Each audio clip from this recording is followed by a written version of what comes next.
Quand vous changez et que l'autre ne suit pas. Bonjour, bonjour. Je vous ai déjà parlé de ça dans les vidéos sur le relationnel, mais ce sujet en particulier qui n'est pas le plus positif, il faudrait que je l'aborde quand même en lui-même, pour lui-même.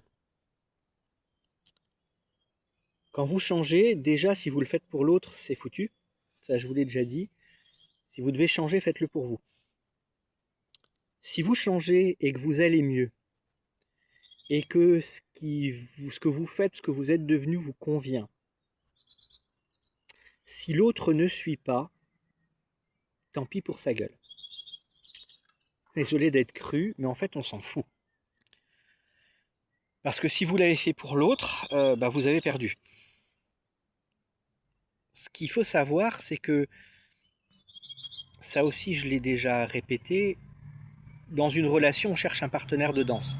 Pas que dans les relations intimes, hein. Les relations professionnelles c'est pareil. On va créer, monter une relation, un fonctionnement, une dynamique entre deux personnes en fonction de ce que l'autre nous apporte. Et ça peut être des choses négatives. Si dans notre inconscient, notre fonctionnement, c'est d'être dominé, on va chercher quelqu'un pour nous dominer, pour nous contrôler, pour faire les choses à notre place, pour nous dire quoi faire et comment faire.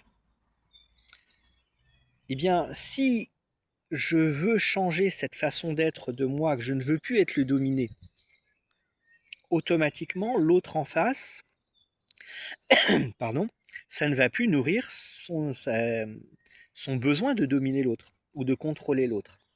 Et donc, il va s'éloigner et trouver quelqu'un qui pourra dominer et contrôler à votre place. C'est un exemple très extrême, mais c'est pour illustrer ce qui va potentiellement se passer. Et c'est quelque chose qui peut arriver. Je n'ai pas de statistiques. Je ne pourrais pas vous dire si c'est le plus fréquent, le moins fréquent, si c'est kiff-kiff, j'en sais rien. Ce qui est évident, c'est que ça fait partie des possibilités. Et qu'à partir du moment où vous raisonnez autrement, l'autre ne va plus forcément être nourri de ça chez vous, et donc il est possible qu'il aille voir ailleurs. Et donc soit il va s'éloigner, soit il va pas vous suivre, soit il va y avoir une vraie cassure, peut-être même quelque chose de violent d'un point de vue verbal, hein. Ça peut être une vraie dispute parce que ça ne va plus.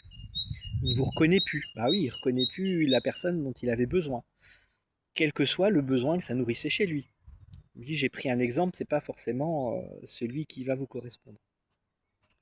Voilà, donc ça c'est quelque chose à prendre en considération. Quand vous allez mieux, ça peut aussi casser une relation. Mais ne refusez pas d'aller mieux pour ça. C'est vous que vous allez perdre autrement. À bientôt. Ciao, ciao.